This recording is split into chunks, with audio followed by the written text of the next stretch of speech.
ပေးချင်တာပေါ့ Prometric ဂျပန်ဘိုင်းနဲ့ပတ်သက်ပြီးတော့ကျွန်တော်အသေးစိတ်ရှင်းပြပေးပါမယ်ဘယ်လိုသင်ရလဲဘာတွေဘယ်လိုလုပ်ရလဲဆိုတာနဲ့ပတ်သက်ပြီးပေါ့နော်အရင်ဆုံး Chrome ထဲကိုဝင်ပါ Chrome ထဲကိုဝင်လိုက်တဲ့အခါကျရင်ကိုက Prometric ဒါကြောင့်ကျွန်တော်ယူထားပြီးသားဟာမို့လို့ကျွန်တော်ဖြတ်လိုက်ပါမယ်ပြန်ပြီးတော့ဒီမှာပေါ့နော်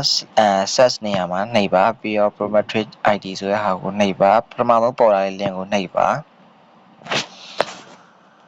ပြီးရင်ဘာသာစကားကိုရွေးပေါ့နော်ကိုကအင်္ဂလိပ်ဆိုအင်္ဂလိပ်ဂျပန်ဆိုဂျပန်မြန်မာဆိုမြန်မာကိုကတော့အင်္ဂလိပ်ကိုရွေးလိုက်ပါမယ်ရှင်းရှင်းလင်းလင်းသိအောင်လို့ပြီးတော့ okay ကိုနှိပ်လိုက်ပါမယ်ပြီးတော့ menu ဆိုတဲ့ဟာကိုနှိပ်ပါမယ် exam list ဆိုတဲ့ဟာကိုနှိပ်ပါမယ်နှိပ်ပြီးပြီဆိုရင်specific skill worker ကိုနှိပ်ပါမယ်ပြီးရင် nursing skill ကိုနှိပ်ပါမယ်ပြီးရင်အောက်ကိုဆွဲချပါမယ် ID creation ဆိုတာက ID မရှိတဲ့လူတွေဆိုရင် ID ယူရမယ်ID ရှိပြီးသားလူတွေကြတော့ ID ယူစရာမလိုတော့ဘူးlogin ကိုတက်နှိပ်ပါမယ် login ကိုနှိပ်ပြီး login ဒီဟာလေးကိုထပ်နှိပ်ပါမယ်ပြီးရင်ဒီမှာဘာသာစကားကိုရွေးပါမယ်အင်္ဂလိပ်ဆိုအင်္ဂလိပ်မြန်မာဆိုမြန်မာဂျပန်ဆိုဂျပန်ပေါ့နော်ကိုကတော့အင်္ဂလိပ်လိုပဲရွေးပါမယ်အင်္ဂလိပ်လိုရွေးပြီးပြီကိုကဒီမှာကိုရဲ့အချက်လက်တွေထည့်ရပါမယ်ကိုက ID ယူပြီးသားလူကြတော့အချက်လက်ကောက်ထည့်ယူမှာပဲ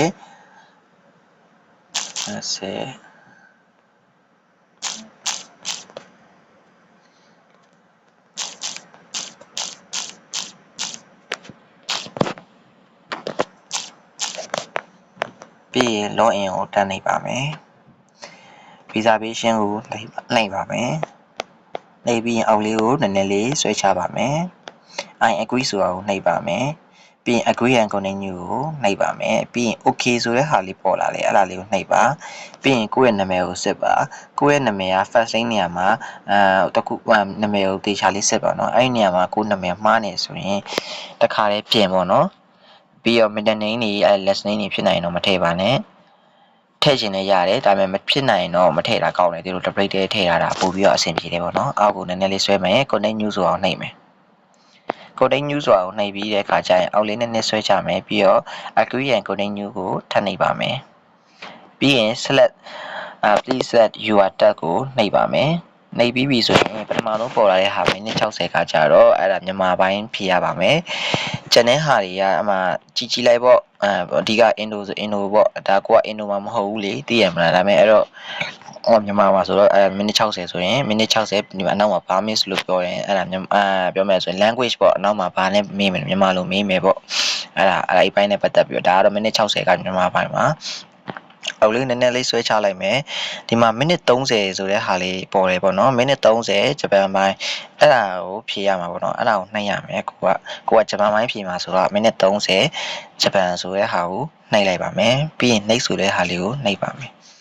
ပြီးရင်မွေးနေ့ဆိုတဲ့ဟာလေးကိုနှိပ်ပါမယ်မွေးနေ့ကကြတော့ကိုကတော့မဖြေရမဟုတ်တော့အတွက်ကြောင့်မို့အရင်ဆုံးရှောက်ထည့်ထားပါမယ်ဒါကတော့ပြဿနာမရှိပါဘူး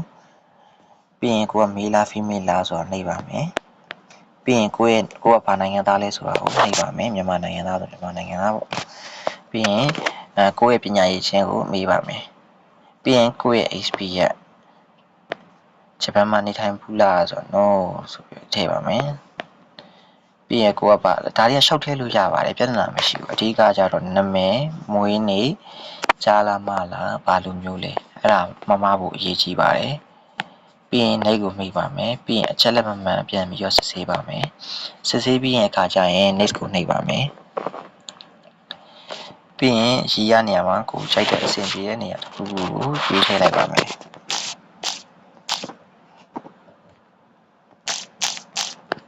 ကန်ထရီနေရာမှာမြန်မာကိုရွေးပါမယ်ပြီးရင်စမ်းကိုနှိပ်ပါမယ်ဒါကကြတော့ MICD မှာပြင်ပါလား MICD ကဖြစ်နိုင်ရင်တော့ဘယ်မှာလဲဆိုလှိုင်ပါပေါ့နော်ဒါတော့လှိုင်ပါပါဒါကတော့စမ်းကြောင်းပေါ့ကိုနဲ့နီးစက်ရာကိုနဲ့အဆင်ပြေတဲ့နေရာကိုရွေးချယ်ပါကျွန်တော်ကကြတော့စမ်းကြောင်းဘက်မှာရွေးချယ်လိုက်ပါတယ်ပြီးတော့ credit card ကိုအမှန်ချလေးနှိပ်လိုက်ပါမယ်ပြီးရင် next ကိုနှိပ်ပါမယ်ပြီးရင် ပေးချရတဲ့ပမာဏက$9ပြီးတော့ဒီမှာကကိုယ့်ရဲ့ဖုန်းနံပါတ်ပေါ့အရေးပေါ်ဖြစ်တဲ့အခါကျရင်ဆက်သွယ်လို့ရမယ့်ဖုန်းနံပါတ်ပါအဲ့ဒါကြောင့်ကိုယ့်ဖုန်းနံပါတ်ကိုထည့်လိုက်ပါမယ်ပြီးရင် next ကိုနှိပ်ပါမယ် next ကိုနှိပ်ပြီးသွားပြီဆိုရင်ကိုယ့် visa card တွေထည့်ရတော့မယ်အမှန်ချစ်လေးနှိပ်ရမယ်နော် I agree to the created card ဆိုအဲ့မှာအမှန်ချစ်လေးနှိပ်မယ်ပြီးတော့ card name ကိုက UAB ဆို UAB visa type ကကြတော့ visa ကိုယ့်ရဲ့ ID ရှစ်လို့ဒါကကြတော့ကိုယ့်ရဲ့ visa card မှာရှိတဲ့ကဏ္ဍ16လုံးကိုရိုက်ထည့်ရမယ်ဒါကကြတော့visa card ရဲ့ကုန်ဆုံးမဲ့တက်တန်းပေါ့ဥပမာကျွန်တော်ဆိုရင်ဒါပေါ့တက်တန်းပေါ့ expire date ပေါ့ပြီးတော့နောက်မှာပါတဲ့ security code ကိုရိုက်ထည့်ပြီးရင် next ကိုအောင်နှိပ်ပြီးပြီဆိုရင် OTP code လေးကြာလာမယ်အဲ့ကြရင်အဲ့ OTP code လေးရိုက်ထည့်လိုက်မယ်ဆိုရင်ကိုကဂျပန်ပိုင်းဖောင်ရပြီပေါ့နော်